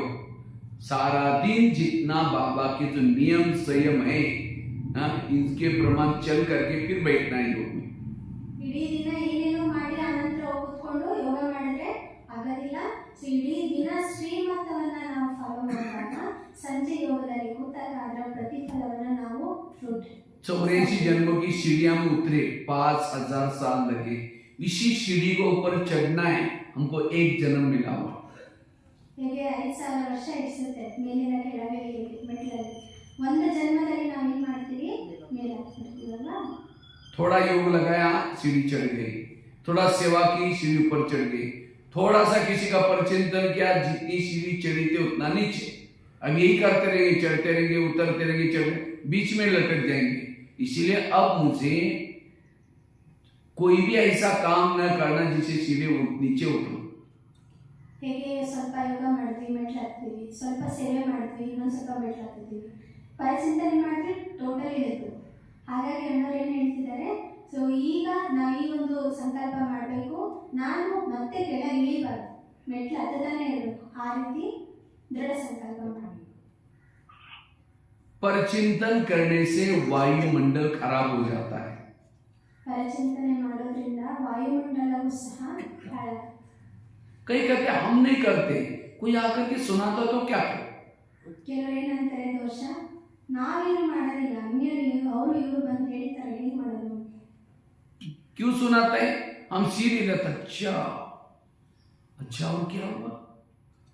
जब अच्छा अच्छा कहेंगे सीरियल में उसको इंटरेस्ट आएगा, इसीलिए सुनाता है. इसीलिए कोई आकर किसी की नेगेटिव सुनाता है, शीर हिलाओ ही नहीं, हाँ भी नहीं करो ना भी नहीं करो. जिसको बाबा कहते हैं जीते जी मर जाओ, तो आप लोग मरे हैं जिंदे, ಹಾಗಾಗಿ मरे. अब मरे हुए का मुर्दा पड़ा है, कहेंगे क्या भाई तुमने जिंदगी में बहुत अच्छा अच्छा काम किया, बहुत अच्छे थे. महिमा करने के बाद मुस्कुराता है एक रस. अब उसकी ग्लानि करो, अच्छा ही तुम मर गए बेकार के, तुमने बहुत मेरे से तो मुझे बहुत तंग किया था. कहता है क्या बात है भाई, मैं सुन रहा हूं. उसकी महिमा करो, ग्लानि करो, स्थिर. उसको कहेंगे मरा हुआ. अगर आप मरे हैं, कोई परचिंतन करता है, अच्छा अच्छा अच्छा अच्छा, इसका मतलब सिर हिला तो जिंदे, और मरने के बिना स्वर्ग में नहीं जा सकते. इसलिए परचिंतन से बचना. ಸೊ ಸೊ ಹಾಗಾಗಿ ಪರಚಿಂತನೆ ಇನ್ನೊಬ್ರು ಬಂದು ಹೇಳಿದಾಗ ನಾವು ತಲೆ ಆಡಿಸೋದಾಗಲಿ ಅದಕ್ಕೆ ಹೌದಾ ಹೌದಾ ಸರಿ ಸರಿ ಅಂತ ಹಂಗ ಈ ರೀತಿ ಶಬ್ದಗಳನ್ನು ಉಪಯೋಗ ಮಾಡಿ ಅದಕ್ಕೆ ಅವ್ರಿಗೆ ನಾವು ತಲೆ ಆಡಿಸೋದು ಸ್ಪಂದಿಸೋದು ಅನ್ನೋಂಥದ್ದು ಏನಿದೆ ನಾವಿನ್ನೂ ಬದುಕಿದ್ದೀವಿ ಅಂತ. ಹಾಗಾಗಿ ಈಗ ಯಾರಾದರೂ ಡೆಡ್ ಬಾಡಿ ಮುಂದೆ ಹೋಗಿ ಗ್ಲಾನಿ ಮಾಡಿ ಇಷ್ಟೆಲ್ಲ ಮಾಡಿದ್ವಿ ಅಷ್ಟೆಲ್ಲ ಮಾಡಿದ್ವಿ ಅಂತ ಹೇಳಿದ್ರು ಸಹ ಆ ಡೆಡ್ ಬಾಡಿ ಎದ್ದು ಥ್ಯಾಂಕ್ಸ್ ಹೇಳುತ್ತಾ ಇಲ್ಲ. ಇವಾಗ ಅವ್ರನ್ನೇ ನೀನು ಹೇಗೋ ಹೋದಿಯಲ್ಲ ಸಾಕು ನಮ್ಗೆ ತುಂಬ ತಲೆನೋವಾಯಿತು ಅಂತ ಹೇಳಿದ್ರು ಸಹ ಆ ಡೆಡ್ ಬಾಡಿ ಎದ್ದು ಏನು ಹೇಳ್ತಿದ್ದೀರಾ ಅಂತ ಕೇಳುತ್ತಾ? ಸೊ ಏನಿಲ್ಲ ಅಂದರೆ ಅದು ಸಂಪೂರ್ಣವಾಗಿ ಸತ್ತಿದೆ ಅನ್ನೋದ್ರ ಗುರುತು. ಹಾಗೇನೆ ನಾವು ಇಂಥ ವಿಷಯಗಳಲ್ಲಿ ಸ್ಪಂದಿಸದೇ ಇದ್ದಾಗ ಏನಾಯಿತು, ನಾವು ಸಂಪೂರ್ಣವಾಗಿ ಸತ್ತಾಗಾಯಿತು. ಅಂದರೆ ಅಂಥ ವಿಷಯಗಳಿಂದ ಸತ್ತಾಗಾಯಿತು. ಯಾರು ಇಂಥ ವಿಷಯಗಳಲ್ಲಿ ಸಂಪೂರ್ಣವಾಗಿ ಶರೀರ ಬಿಡ್ತಾರೆ, ಸತ್ತೋಗ್ತಾರೆ, ಅವರೇ ಸತ್ತಿರಬೇಕು. परचिंतन करना अर्थात वॉमिटिंग करना, उल्टी करना. ಪರಿಚಿಂತನೆ ಮಾಡ್ತಿದ್ದೀರಾ ಅಂದರೆ ವಾಮಿಟಿಂಗ್ ಮಾಡೋದು. हाँ, दुनिया में भी कोई वॉमिटिंग करता है. क्यों करता है? वो तला हुआ, सड़ा हुआ, गला हुआ, ऐसी गलत चीजें खाएगा, पेट में डाइजेस्ट नहीं होगा. अब जब डाइजेस्ट नहीं होगा नींद नहीं आएगी, फिर वॉमिटिंग करेगा तब उसको नींद आएगी. ಅಣ್ಣವರು ನಾವು ಯಾವ ಪರಿಚಿಂತನೆ ಮಾಡ್ತಿದ್ದೀವಿ ಅದರ ಪ್ರತಿಫಲ, ಅದರ ಪರಿಣಾಮ ನಮ್ಮ ಮನಸ್ಸಿನ ಮೇಲೆ ಏನು ಬೀಳುತ್ತೆ ಅಂದರೆ ಅದೊಂದು ರೀತಿ ವಾಮಿಟಿಂಗ್ ಮಾಡಿದಾಗ ಯಾವ ರೀತಿ ಫೀಲ್ ಇರುತ್ತೆ, ನಮಗೆ ಎಷ್ಟು ಇರಿಟೇಷನ್ ಆಗ್ತಿರುತ್ತೆ. ಯೋಗದಲ್ಲಿ ಕೂತಾಗ ನಮ್ಗೆ ಇರಿಟೇಷನ್ ಆಗ್ತಿದೆ ಅಂದರೆ ಅರ್ಥ ಏನು, ವಾಮಿಟಿಂಗ್ ನಡೀತಿದೆ ಅಂತ ಅರ್ಥ. ಸೊ ಹಾಗಾಗಿ ಅದನ್ನ ನಾವು ಚೆಕ್ ಮಾಡ್ಕೋಬೇಕು ಅನ್ನೋದನ್ನ ನಮಗೆ ಇಲ್ಲಿ ತಿಳಿಸ್ಕೊಡ್ತಿದ್ದಾರೆ. और वॉमिटिंग कहाँ की जाती है? वॉश बेसिन में. अगर कोई वॉमिटिंग करने के लिए जाता है तो हम नाक बंद करके उसको उधर जा वॉश बेसिन में जाओ, ऐसे करते हैं. हाँ, उसकी वॉमिटिंग देख करके हमको वॉमिटिंग आना शुरू हो जाती है, इसीलिए उसको भगाते हैं. ಸೊ ಈಗ ವಾಮಿಟಿಂಗ್ ಮಾಡ್ತಿದ್ದಾರೆ ಅಂತ ಹೇಳಿದ್ರೆ ಅವ್ರು ಏನು ಮಾಡ್ತೀವಿ, ವಾಶ್ ಬೇಸಿನ್ ಹತ್ರ ಕಳಿಸ್ತೀವಲ್ವಾ, ಅದು ನೋಡಿದ ತಕ್ಷಣ ನಮಗೂ ಸಜೆಷನ್ ಆಗುತ್ತೆ.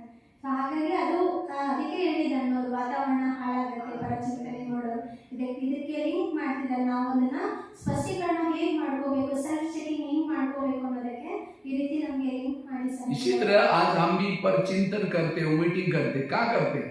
वॉश बेसिन में. हाँ, किसमें वॉश बेसिन क्या है? कान कोई वॉश बेसिन तो नहीं है ना. वैसा आकार कैसा है? सुंदर सा वॉश बेसिन है, बीच में एक नली भी है. वो वॉश उल्टी करते तो हम भागते हैं, उधर जाओ नफरत आते. और यहाँ कोई उल्टी करने के लिए आता है तो और क्या हो, आज मेरे कान में डाल दो. अब कोई उल्टी करने के लिए आ रहे हैं, उसके कान में उल्टी कर दे और लेकर के घूमो, कैसा लगेगा? इसीलिए कोई भी नेगेटिव बातें सुनाता है उसको कहो कि भाई मेरे कान में नहीं सुनाओ, कहीं और जाओ, मुझे सुनाओ नहीं. मेरा कान कोई कचरा डालने वाला स्थान नहीं. जिस कान में अमृत डाला उसमें जहर मत डालना. ಅಣ್ಣವ್ರು ಹೇಳೋ ಮಾತಿನ ಅರ್ಥ ಇದೇನು ಹೇಳ್ತಿದ್ದಾರೆ, ಹೇಗೆ ಪರಚಿಂತನೆ ಮಾತುಗಳನ್ನ ನಾವು ತಲೆ ಆಡಿಸ್ತೀವಲ್ಲ, ಈ ವಾಮಿಟಿಂಗ್ ಮಾಡೋದನ್ನ ನಾವೇನು ಮಾಡ್ತೀವಿ, ಹೋಗಿ ವಾಶ್ ಬೇಸಿನ್ ಹತ್ರ ಹೋಗಿ ಆ ಸ್ಮೆಲ್ ಕೂಡ ನಮಗೆ ಇರಿಟೇಷನ್ ಆಗುತ್ತೆ. ಸೊ ಹಾಗೆ ಆದರೆ ಯಾರೆಲ್ಲ ಈ ರೀತಿ ಪರಚಿಂತನೆ ಮಾತಾಡ್ತಾರೆ, ಬನ್ನಿ ನನಗೆ ಹೇಳಿ. ಸೊ ಒಂದು ರೀತಿ ಕಿವಿ ಏನಾಗೋಯ್ತು, ವಾಶ್ ಬೇಸಿನ್ ಥರ. ಸೊ ವಾಶ್ ಬೇಸಿನಲ್ಲಿ ನಾವೇನು ಮಾಡಬಾರ್ದು, ಅಲ್ಲಿ ನಮಗೆ ಹೋಗುವಂಥ ಸ್ಥಾನ ಏನಿದೆ ನಲ್ಲಿ, ಅಲ್ಲಿ ಕಂಪ್ಲೀಟ್ ಆಗಿ ಅಮೃತ ಹೋಗೋದಕ್ಕೆ ಮಾತ್ರ ನಾವು ಅಲೋ ಮಾಡಬೇಕೆ ಹೊರತು ಈ ರೀತಿ ಪರಚಿಂತನೆ ಅವರೇ ಎಕ್ಸಸ್ ಯಾರಿಗೆ ತಡ್ಕೊಳಕ್ಕಾಗೋದಿಲ್ಲ ಅವ್ರ ತಾನೇ ಹೇಳ್ತಾರೆ, ಸ್ವಲ್ಪ ಕೇಳಿ ನನ್ನ ಮಾತನ್ನ ಅಂತ. ಹೌದಾ? ಸೊ ಖುಷಿಯಾಗಿ ಬಂದಂತ ಹೇಳೋದಿಲ್ಲ, ನನ್ನ ಮನಸ್ಸಿಗೆ ನೀನು ಭಾರ ನಿಲ್ಲಿಸ್ಬೇಕು, ನಾನು ಯಾರು ಸಿಗ್ತೀರಾ ನೀವು ಸಿಗಿ. ಅದಕ್ಕೆ ನಮ್ಮ ಕಿವಿ ಏನು ಮಾಡ್ಬಿಡ್ತೀವಿ, ವಾಶ್ ಬೇಸಿನ್ ಥರ ಕೊಟ್ಬಿಡ್ತೀವಿ ಅವರಿಗೆ. सभी ध्यान से सुन रहे हैं. मैं देख रहा हूँ थोड़ा सा माया, थोड़ा सा बूटी सुंगा रहे. बीच में कोई बात अच्छी लगती है तो ताली बजा सकते हैं. ताली बजाने से मेरा उमंग नहीं बढ़ेगा, बाजू में कोई सो रहा है उठ जाएगा वो फटाफट. ನಿಮಗೆ ಸ್ಪಷ್ಟವಾಗಿ ಅರ್ಥ ಆಗ್ತಿದೆ ಅಲ್ವಾ? ನಿಮ್ಗೆ ಅರ್ಥ ಆಗ್ತಿದೆ ಅಂತ ಹೇಳಿದ್ರೆ ನೀವು ಚಪ್ಪಾಳೆನೂ ತಟ್ಬೋದು ಅಂತ ಹೇಳ್ತಾರೆ. ಇದು ನನಗೆ ಖುಷಿ ಇರಲ್ಲ, ಪಕ್ಕದಲ್ಲಿ ಯಾರು ಮಲಗಿದ್ರೆ बजाओ एक बार, बजाओ. बहुत अच्छा. क्योंकि माया तो कहते हैं अरे ये तो भट्टी करेंगे, ज्ञान की बातें सुनेंगे तो फिर मेरी तो छुट्टी हो जाएगी. इसीलिए अलबेलापन की क्या करें, सुनिए, बूटी सुंगा रहे, नींद कर रहे हैं. इसीलिए आंखें बंद है उसका कान बंद हो जाता है, याद रखना. जिसकी आंखें बंद है वो सुनना भी उसका बंद हो जाता है. इसलिए आंखें खोल के सुनना सारे. ಇವರೆಲ್ಲ ಬಟ್ಟಿ ಮಾಡಕ್ ಬಂದಿದ್ದಾರೆ, ಈಗ ನನಗೆ ಚುಟ್ಟಿ ಸಿಕ್ಬಿಡುತ್ತೆ ಅಂತ ಮಾಯ ಏನ್ ಮಾಡುತ್ತೆ, ಸಣ್ಣದಾಗಿ ಅಲೆ ಸೋಮಾರಿತನದ ಅಲೆ, ಆ ಸೋಮಾರಿತನದ ಅಲೆ ಏನ್ ಮಾಡುತ್ತೆ, ಮೊದಲು ಕಣ್ಣು ಮುಚ್ಚಿಸುತ್ತೆ. ಕಣ್ಣು ಮುಚ್ಚಿತು ಅಂದರೆ ಕಿವಿನೂ ಬಂತು. ಬಂದಾಗ್ಬಿಡುತ್ತೆ. ಹಾಗಾಗಿ ನಾವು ಅದಕ್ಕೆ ಸ್ಥಾನ ಕೊಡಬಾರ್ದು ಅನ್ನೋ ಉದ್ದೇಶಕ್ಕಾಗಿ ಚಪ್ಪಾಳೆ ತಟ್ಬೋದು, ತಲೆ ಆಡಿಸ್ಬೇಕು, रिएक्शन बरಬೇಕು ಅಂತ ಅನ್ನೋದು. जैसे कोई फैक्ट्री से धुआं निकालता है, गवर्नमेंट क्या करते, ताला लगाते, बंद करते, क्योंकि पॉल्यूशन खराब हो जाएगा सारा ये वायुमंडल। इसी तरह अगर आप परिचिंतन करेंगे, बाबा परमधाम की खिड़की से ऊपर से देखेगा ये कर्नाटक के कौन सी फैक्ट्री से धुआं निकल रहे हैं, तो बाबा उसके बुद्धि का ताला बंद करेगा। मना परमधाम दिखना, अव्यक्त वतन दिखना, बाबा दिखना सारा बंद हो जाएगा। इसलिए कई भाई बहन कहते हैं हम योग में बैठे लेकिन कुछ दिखता ही नहीं है, इसका मतलब उसकी बुद्धि का ताला बंद हो गया, मुश्किल से खोला है। द्वापर से आ गए, भगवान मेरा ताला खोलो, हे भगवान चिल्लाते रहे। अब जैसा ताला खोला कुछ समय के बाद फलानी ऐसी है, ये ऐसे, अरे भगवान ने सुना है, भगवान को भी गलत बना रहे, इसलिए किसी के भी दोष ना देखना। ಅನ್ನೋರು ಹೇಳ್ತಿದ್ದಾರೆ, ಹೇಗೆ ಯಾವ್ದಾದ್ರು ಕಂಪ್ನಿಯಲ್ಲಿ ಫ್ಯಾಕ್ಟ್ರೀಸ್ನಲ್ಲಿ ತುಂಬ ಹೊಗೆ ಬರ್ತಿದೆ ಅಂತಂದಾಗ ಏನು ಮಾಡ್ತಾರೆ, ಗೌರ್ಮೆಂಟ್ ಕಡೆಯಿಂದ ಬಂದ್ ಮಾಡಿಬಿಡ್ತಾರೆ, ಕಂಪ್ನಿಯನ್ನೇ ಕಂಪ್ಲೀಟಾಗಿ ಸೀಸ್ ಮಾಡಿಬಿಡ್ತಾರೆ. ಯಾಕೆ ಇಷ್ಟೆಲ್ಲ ಹೊಗೆ ಪೊಲ್ಯೂಷನ್ ಆಗುತ್ತಲ್ವ, 4 ಕಡೆ ಎಷ್ಟು ಜನಕ್ಕೆ ತೊಂದರೆ ಆಗುತ್ತೆ. ಸೊ ಹಾಗೇನೆ ನಾವಿಲ್ಲಿ ಪರಚಿಂತನೆ ಮಾಡ್ತಿದ್ದೀವಿ, ಈ ರೀತಿ ನಡೀತಿದೆ, ನಮ್ಮಲ್ಲೂ ವಾತಾವರಣ ದೂಷಣೆ ಆಗ್ತಿದೆ ಅಂದರೆ ಬಾಬಾ ಏನು ಮಾಡ್ತಾರೆ, ಪರಂಧಾಮದಿಂದ ಕಿಟಕಿನಲ್ಲಿ ನೋಡ್ತಾರೆ. ಒಂದು ರೀತಿ ಅದು ನಾವು ಖುಷಿ ಮಿಕ್ಸ್ ಆಗಿರ್ತಕ್ಕಂಥ ಜ್ಞಾನ ನಮಗೆ ಅರ್ಥ ಆಗೋ ಥರ ಮೇಲೆ ಬಾಬಾ ಕಿಟಕಿಯಿಂದ ನೋಡ್ತಿರ್ತಾರೆ. ಈ ಮಗು ಏನು ಮಾಡ್ತಿದೆ, ವಾತಾವರಣ ಹಾಳು ಮಾಡ್ತಿದೆ ಅಂತ ಪರಂಧಾಮ ನಮ್ಮ ಬುದ್ಧಿಯಿಂದ ಏನಾಗ್ಬಿಡುತ್ತೆ. ಆ್ಯಕ್ಚುಲಿ ಹೇಳೋದಾದ್ರೆ ಬಾಬಾ ಬಂದ್ ಮಾಡೋದಿಲ್ಲ, ತಾನಾಗಿ ಏನಾಗ್ಬಿಡುತ್ತೆ, ಪರಂಧಾಮ ನೋಡೋದಕ್ಕಾಗಲ್ಲ. ಕೆಲವರು ಹೇಳ್ತಾರೆ, ಯಾವುದಾದ್ರು ಕೂತ್ರೆ ನನಗೇನು ಅನುಭವ ಆಗ್ತಿಲ್ಲ, ನನಗೇನು ಕಾಣ್ತಿಲ್ಲ, ಯಾಕೆ ರೀತಿ ಆಗುತ್ತೆ ಅಂತ ಹೇಳಿದ್ರೆ ಕಾರಣ परचिंतन ಅನ್ನೋದನ್ನ ನೋಡಿ ಸ್ಪಷ್ಟ ಮಾಡಿ. इसलिए परचिंतन से बचना। बाबा ने कोई भी ब्राह्मण आत्माओं को चुना है या अज्ञानी आत्मा है, हर एक के अंदर कोई ना कोई गुण है, हर एक के अंदर कोई ना कोई विशेषता है। इसीलिए बाबा कहते हैं विशेषता का चश्मा पहनो, दुर्गुण का चश्मा मत पहनो। ಈಗ ಬಾಬನ ಮಕ್ಕಳಾಗಿದ್ದೀವಿ, ಅದು ಬರೇ ಅಜ್ಞಾನಿ ಆತ್ಮ ಆಗಿರ್ಬೋದು, ಇನ್ನು ಅಷ್ಟೊಂದು ಜ್ಞಾನ ಇಲ್ಲದೆ ಇರ್ಬೋದು, ಆದರೂ ಸಹ ಬಾಬಾರ ಮಗು ಆಗಿದಾರಲ್ವ. ಸೊ ಅದು ಯಾವುದೋ ಒಂದು ಗುಣ ಇದೆಯಲ್ವ ಅವರಲ್ಲಿ. ಅದಕ್ಕೋಸ್ಕರ ನಮ್ಮ ಚಶ್ಮಾ, ನಮ್ಮ ಕನ್ನಡದಲ್ಲಿ ಹೇಗಿರಬೇಕು, ಗುಣವನ್ನು ನೋಡ್ತಕ್ಕಂಥ, ವಿಶೇಷತೆಗಳನ್ನು ನೋಡ್ತಕ್ಕಂಥ ಚಶ್ಮಾ ಹಾಕೋಬೇಕು. कभी कभी मैं जब शुरू में ज्ञान में आया था तो मुझे लगता था कि शायद बाबा ने मुझे कोई गलती चुना हुआ है, क्योंकि ये ब्रह्मा कुमारी संस्था तो देवी देवता बना रहे और मेरे अंदर कोई गुण तो है ही नहीं। मैं तो 6 महीना स्नान भी नहीं करता था, फटे हुए कपड़े पहनता था। मुझे लगता है भगवान भाई के नाम से कोई और व्यक्ति होगा, लेकिन मैं गलती से मैं ही आ रहा हूँ। कोई बात नहीं, जब तक यहाँ के लोग मना करेंगे तब तक आते रहेंगे। कभी बहनें भी मेरे को कहती थी, ये गरीब बच्चा बेचारा आता है, मुझे मधुबन में भी नहीं भेजा, कहते तो इसको कुछ आता है नहीं, क्या करना है। लेकिन फिर भी मैं ज्ञान में चलता गया और अब बाबा पता चला कि बाबा ने मुझे ऐसे नहीं चुना था, बाबा वो भविष्य जानता है, पहले 5000 वर्ष की बात ही जानता है। तो इसी तरह आज हर आत्मा कोई भले साधारण दिखते हैं, लेकिन बाबा ने चुना है, वो बीके बने, मतलब वो महान आत्मा है।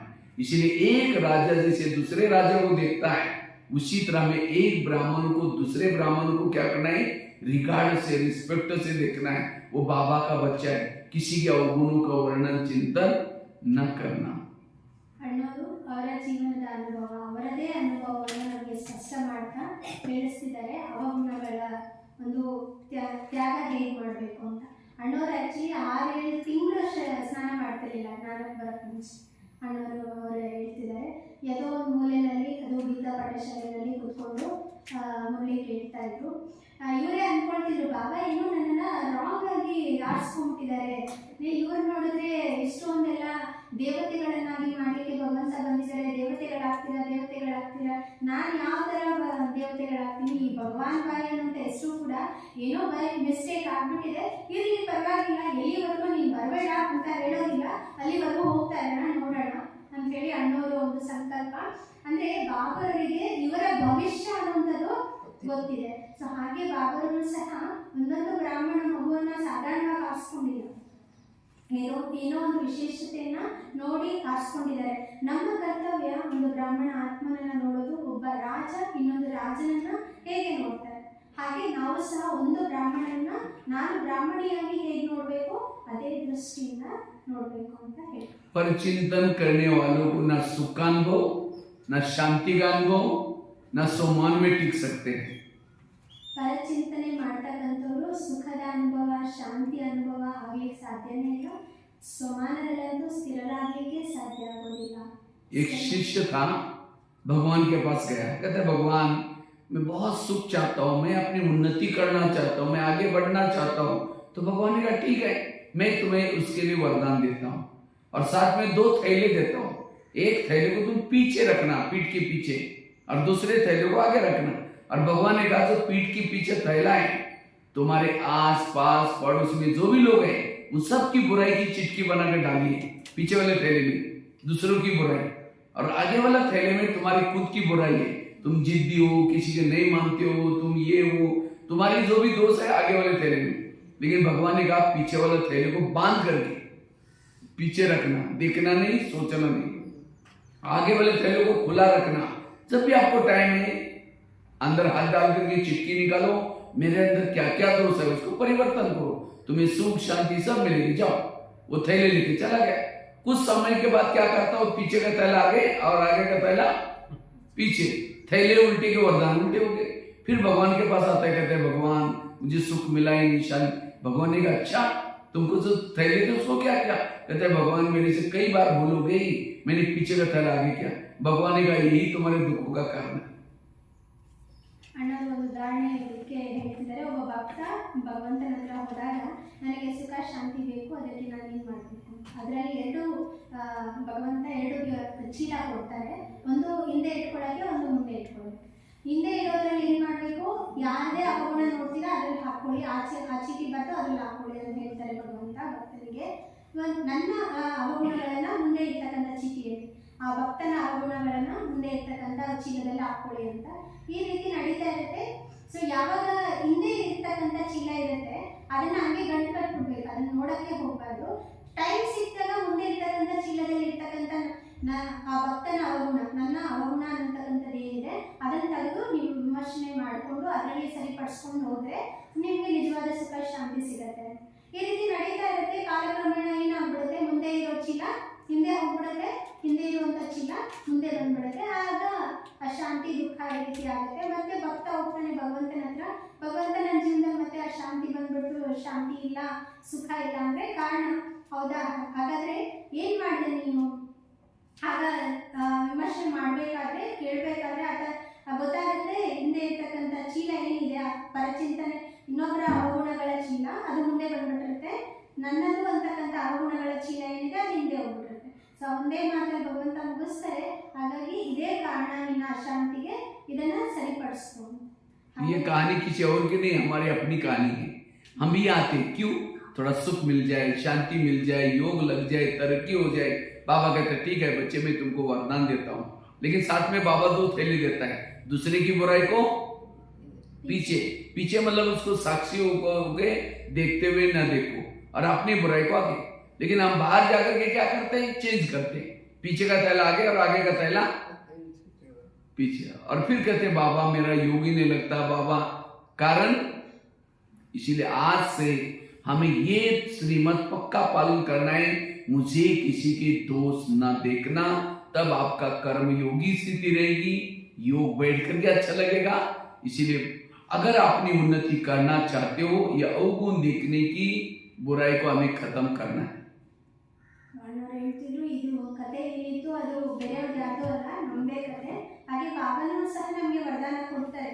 ಇನ್ನೊಬ್ಬರ ಯಾವುದೆಲ್ಲ ಅವಗುಣ ಇದೆ ನಿಮ್ ಹಿಂದೆ ಅಂದ್ರೆ ಅದನ್ನ ನೋಡ್ದಿದ್ದಂಗೆ ಇರಬೇಕು. ನಮ್ಮ ಅವಗುಣಗಳ ವಿಶ್ಲೇಷಣೆ ಮಾಡ್ತಾ ಅದರಲ್ಲಿ ಚೆಕಿಂಗ್ ಮಾಡ್ಕೊಳ್ತಾ ಚೇಂಜ್ ಮಾಡ್ಕೋಬೇಕು. ಸೊ ಇದು ವಿಶೇಷವಾಗಿ ಅನುವಾದ ತಿಳಿಸ್ಕೊ.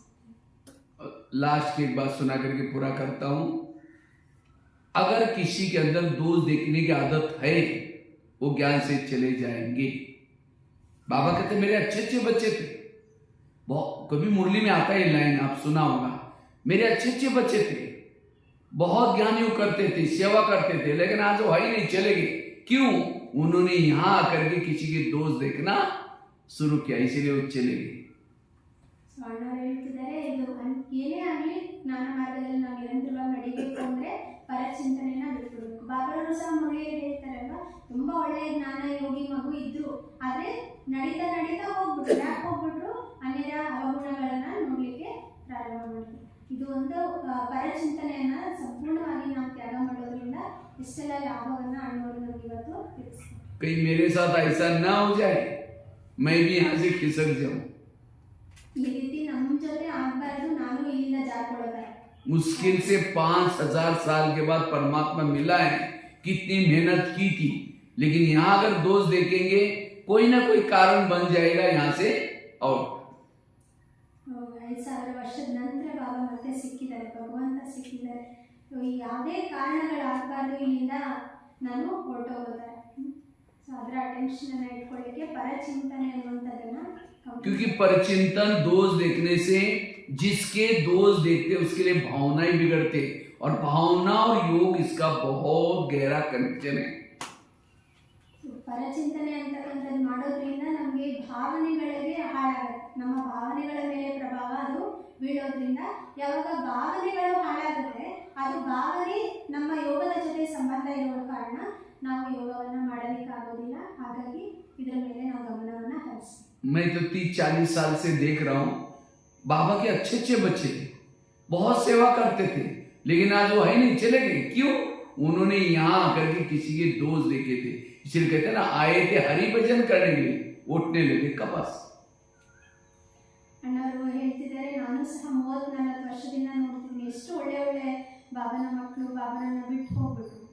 ಇಲ್ಲಿ ಬಂದಿದ್ದು ಹರಿಭಜನೆ ಮಾಡಲಿಕ್ಕೆ, ಆದರೆ ಅದಕ್ಕೆ ಆಪೋಸಿಟ್ ಆಗಿ ಹೋಗ್ಬಿಟ್ರು. इसलिए हम आपस में भी चलते फिरते हैं, अगर कोई किसी की निगेटिव बातें सुनाता है, तुरंत उसको बाबा की आज बात बताओ, आज बाबा ने कहा मीठे बच्चे, आज प्रश्न ऐसा था, बोलना शुरू करो, वो अपने आप चुप हो जाए।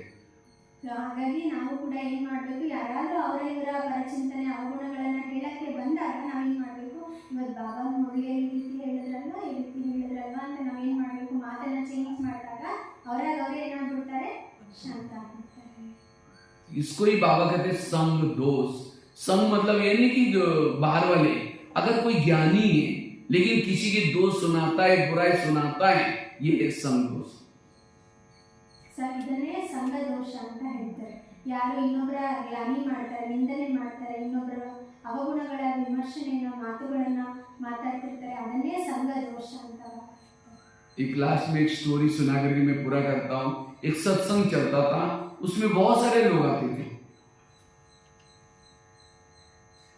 ಒಂದೇ ಒಂದು ಕಥೆಯನ್ನ ಹೇಳ್ಬಿಟ್ಟು ಈಗ ಮಾತನ್ನ ವಿರಾಮ ಮಾಡ್ತೀನಿ ಅಂತ ಅವರು ಹೇಳ್ತಾರೆ.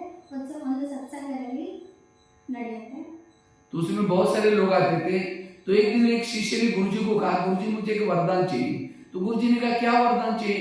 कहते हैं मेरे बारे में सबके दिल में क्या चलता है ये मैं जानना चाहता हूँ। तो गुरुजी ने कहा ठीक है, मैं उसके लिए तुम्हें को वरदान देता हूँ और साथ में एक छड़ी देता हूँ। छड़ी मतलब मांत्रिक डंडा। जब भी किसी के दिल में तुम्हारे बारे में कुछ चलता है, जानना है, ये छड़ी को दिल में रखो, उस व्यक्ति का नाम लो तो पता चलेगा।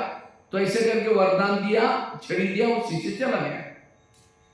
ಒಂದು ಸತ್ಸಂಗದಲ್ಲಿ ಒಂದು ಗುರು ಹತ್ರ ಒಬ್ಬ ಶಿಷ್ಯನ ಹೋಗ್ಬಿಟ್ಟು ಹೇಳ್ತಾರೆ, ಗುರುಗಳೇ, ನಾನು ಎಲ್ಲರ ಮನಸ್ಸಿನಲ್ಲಿ ನನ್ನ ಬಗ್ಗೆ ಏನು ವಿಚಾರ ನಡೆಯುತ್ತೆ ಅದನ್ನು ತಿಳ್ಕೊಳ್ಬೇಕು ಅಂತ ಇಷ್ಟಪಡ್ತೀನಿ. ಅದಕ್ಕೆ ಅಣ್ಣ ಇದು ಅವರು ಒಂದು ಜಡಿಬುಟ್ಟಿ ಅವ್ರ ಹತ್ರ ಇಟ್ಕೊಂಡಿರ್ತಾರೆ, ಕಮಂಡ, ಅದರಲ್ಲಿ ನೀರು, ಅದನ್ನ ಆ ನೀರನ್ನ ಹಾಸ್ಲಿಕ್ಕೆ ಏನಾದರೂ ಒಂದು ಜೊತೆನಲ್ಲಿ ಇಟ್ಕೊಂಡಿರ್ತಾರೆ, ಗಮಂಡದಲ್ಲಿ ಏನಂತಾರೆ ಅದನ್ನ ತಮಿಳು ಹಿಂದಿಯಲ್ಲಿ ಜಡಿಬೂಟ ಅಂತ ಹೇಳ್ತಾರೆ. डंडा डंडा डंडा। एक छड़ी छड़ी ಓಕೆ, ಕೋಲು, ಅದನ್ನ ದಂಡ ಅಂತಾನೆ ಹೇಳ್ತಾರೆ. లేదు, ఇది సన్యాసిని పెట్టుకుంటారు కదా, ఇట్లా చెయ్యి బ్యాలెన్స్ పెట్టుకుంటారు. ना ना एक छोटा सा छड़ी, एक लकड़ी दिया, कहा कि ये लकड़ी को आप दिल में रखो, तो किसी के दिल में तुम्हारे बारे में क्या चलता है वो जान पहचान लगा, क्योंकि मांत्रिक डंडा है वो, मैंने मंत्र डाल करके दिया हुआ है। तो ఒక మాంత్రిక దండ, ಒಂದು ಮಾಂತ್ರಿಕ ದಂಡವನ್ನ ಕೊಡ್ತಾರೆ, ಕೋಲನ್ನ ಕೊಡ್ತಾರೆ. ಯಾರ ಬಗ್ಗೆ ನೀವು ತಿಳ್ಕೊಳ್ಬೇಕು, ಯಾರು ನಿಮ್ಮ ಬಗ್ಗೆ ಏನಂತ ತಿಳ್ಕೊಳ್ತಿದ್ದಾರೆ ಅನ್ನೋದನ್ನ ತಿಳ್ಕೊಳಕ್ಕೆ ನಿಮ್ಮ ಹೃದಯದ ಹತ್ರ ಆ ಕೋಲನ್ನ ಇಟ್ಕೊಂಡು ಅವ್ರ ಹೆಸರು ತಗೊಂಡ್ರೆ ಸಾಕು, ಅವ್ರು ಏನು ನಿಮ್ಮ ಬಗ್ಗೆ ತಿಳ್ಕೊಳ್ತಿದ್ದಾರೆ ಅನ್ನೋದು ನಿಮ್ಗೆ ಗೊತ್ತಾಗ್ಬಿಡುತ್ತೆ ಅಂತ ಹೇಳಿ ಒಂದು ಮಾಂತ್ರಿಕ ಕೋಲನ್ನ ಕೊಟ್ಟಿರ್ತಾರೆ ಗುರುಗಳು. तो अचानक रास्ते में वो खड़ा हो गया और छड़ी को दिल में रखा, गुरुजी का नाम लिया, थोड़ी छड़ी काली हो गई। जब छड़ी काली हो उसको लगता है अच्छा गुरुजी के अंदर मेरे बारे में कालापन है, तो गुरुजी को बना करके फायदा क्या, आश्रम में आना ही बंद कर दिया। 1 साल 8 दिन हो गया, 10 दिन हो गया, महीना हुआ, साल हुआ, 2 साल हुआ, वो आता ही नहीं। ಹೀಗೆ ದಾರಿನಲ್ಲಿ ಹೋಗ್ತಾ ಅವ್ರಿಗೆ ಬೇರೆ ಯಾರು ನೆನಪಾಗಲ್ಲ, ಗುರುಜಿನೇ ನೆನಪಾಗ್ಬಿಡ್ತಾರೆ. ಆ ಒಂದು ಕೋಲ್ ಏನು ಕೊಟ್ಟಿರ್ತಾರೆ ಮಾಂತ್ರಿಕ ಕೋಲನ್ನ, ಅದನ್ನ ಹೃದಯದ ಹತ್ರ ಇಟ್ಕೊಂಡು ಗುರು ಹೆಸರೇ ತಗೊಂಡ್ರೆ ಆ ಕೋಲೆ ಮಾಯ ಆಗ್ಬಿಡುತ್ತೆ. ऐसा है ना, वो जो लकड़ी है वही पूरी काली नहीं हुआ, थोड़ी सी काली हो गई, काली हो जाती, ब्लैक हो जाते और बाकी सारी व्हाइट थी। ओके, थोड़ी सी काली देकर के उसको लगता अरे गुरुजी के अंदर मेरे बारे में कालापन है, तो इनको गुरुजी बना करके फायदा क्या, आश्रम में आना बंद हो गया। ಸೊ ಈ ರೀತಿ ಅದು ಕೋಲ್ನಲ್ಲಿ ಯಾರು ನಮ್ಮ ಬಗ್ಗೆ ಕೆಟ್ಟದಾಗಿ ಫೀಲ್ ಮಾಡ್ತಾರೆ, ಹಾಗೂ ಶಿಷ್ಯನ ಬಗ್ಗೆ ಕೆಟ್ಟದಾಗಿ ಫೀಲ್ ಮಾಡಿದ್ರೆ ಅದು ಕಪ್ಪಾಗ್ಬಿಡತ್ತೆ ಅಂತ ಅವ್ರು ಹೇಳಿರ್ತಾರೆ. ಹಾಗಾಗಿ ಅವರು ಗುರು ಹೆಸರು ತಗೊಂಡಾಗೇನೆ ಸ್ವಲ್ಪ ಲೈಟಾಗಿ ಅಲ್ಲಿ ಕಪ್ಪುತನ ಬಂದಾಗೇನೆ ಗುರುಗೆ ನಮ್ಮ ಮೇಲೆ ತಪ್ಪು ಭಾವನೆ ಇದೆಯಾ ಅಂತ ಅನ್ಕೊಂಡು ಬರೋದೇ ಬಿಟ್ಬಿಡ್ತಾರೆ, ವರ್ಷಾನುಗಟ್ಲೆ ಬರೋದೇ ಬಿಟ್ಬಿಡ್ತಾರೆ ಅಂತ ಹೇಳ್ತಾರೆ. तो एक दिन गुरुजी को लगता है सबसे पहले बैठने वाला, इतनी अच्छी सेवा करने वाला, तो हुआ क्या। तो गुरुजी उनके घर में गए, कहते क्या जी आजकल आप आश्रम में नहीं आते। नहीं जी गुरुजी आजकल तो कोरोना काल चल रहे हैं, आजकल बच्चों की परीक्षा चल रहे हैं, आजकल धान भी निकालने का समय है, और ऐसा वैसा कुछ बहाना बताता है। ಹೀಗೆ ತುಂಬಾ ವರ್ಷಗಳು ಬರ್ದೇ ಇರೋ ಕಾರಣ ಗುರುಗೆ ಏನನ್ಸುತ್ತೆ, ಯಾವಾಗಲೂ ಮುಂದೆ ಕೂತ್ಕೊಳ್ತಕ್ಕಂಥ ಶಿಷ್ಯ, ಏನು ಹೇಳಿದ್ರು ಸೇವೆ ಮಾಡ್ತಕ್ಕಂಥ ಶಿಷ್ಯ ಯಾಕೆ ಬಂದಿಲ್ಲ ಅಂತ ಅವ್ರು ಏನು ಮಾಡ್ತಾರೆ, ಶಿಷ್ಯನ ಹುಡ್ಕೊಂಡು ಅವ್ರ ಮನೆವರೆಗೂ ಹೋಗ್ತಾರೆ. ಮನೆವರೆಗೂ ಹೋದ್ರೆ ಯಾಕೆ ಬರಲಿಲ್ಲ ಅಂತ ಪ್ರಶ್ನೆ ಮಾಡಿದಾಗ ಏನು ಹೇಳ್ತಾರೆ, ಈಗ ಕೊರೋನಾ ಟೈಮ್ ನಡೀತಿದೆ, ಮಕ್ಕಳಿಗೆ ವಿದ್ಯಾಭ್ಯಾಸ ನಡೀತಿದೆ, ಹಾಗಾಗಿ ಬರ್ಲಿಕ್ಕೆ ಆಗಲಿಲ್ಲ ಅಂತ ಈ ನೆಪಗಳನ್ನ ಉಪಯೋಗ ಮಾಡ್ತಾರೆ.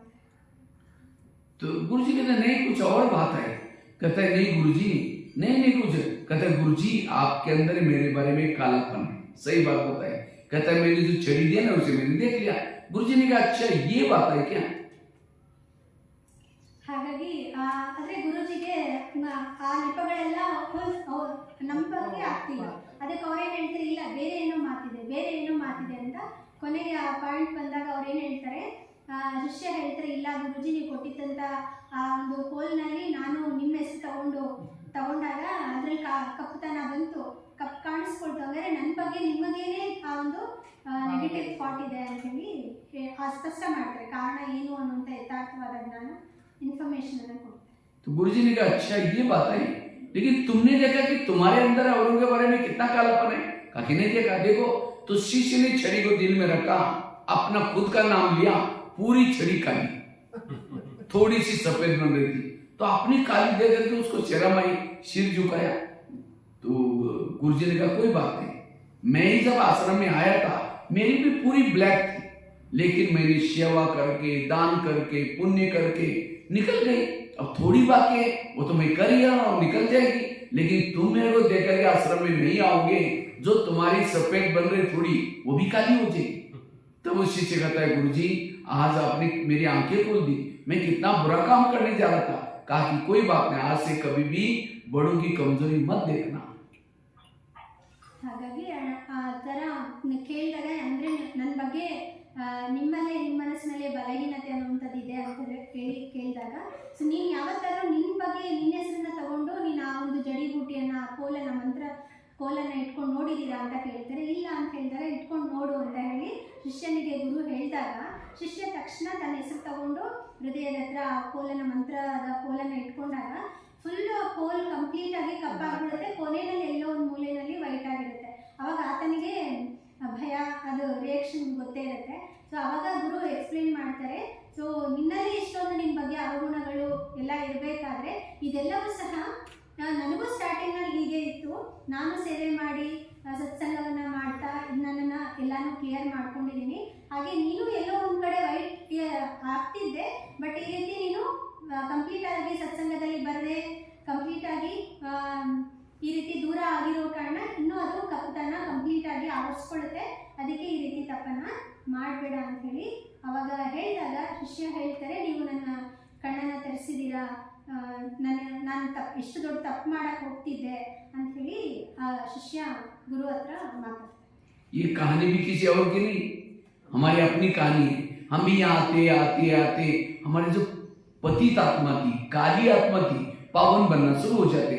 लेकिन जैसे ही आते नजदीक आएंगे फिर कहेंगे तो यहाँ जो पैसे देते ना उसको आगे करते, फलानी बहन ऐसे, वो भाई ऐसे है, वो ऐसा है, वो भी गुस्सा करता है, वो भी ये करता है, कुछ ना कुछ दोष देखेंगे, भावना बिगाड़ देंगे, फिर आएंगे नहीं. इसीलिए बाबा कहते बच्चे किसी के भी दोष ना देखो. ಹಾಗೆ ಈ ಕತೆ ಏನಿದೆ ಬೇರೆ ಯಾರ್ದೂ ಅಲ್ಲ, ನಮ್ಮ ಕತೆನೇ. ನಾವು ಸಹ ಇಲ್ಲಿ ಬರೋದು ಪತಿತರದಿಂದ ಪಾವನರಾಗಲಿಕ್ಕೆ ಬಂದಿರೋದು.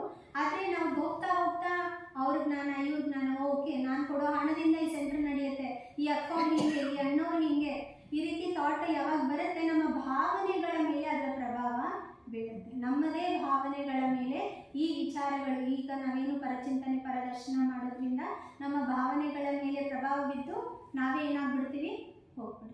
आज जिसकी कमजोरी देख रहे हैं वो तो कितना समय से ज्ञान में चल रहे हैं, कितना योग लगा रहे हैं, उनकी सब काली है वो सफेद बन जाएंगी.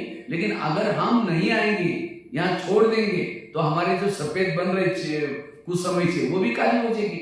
इसीलिए बाबा कहते बच्चे किसी के भी अवगुण ना देखो, किसी के भी दोष ना देखो, ये माया का बहुत बड़ा रूप है.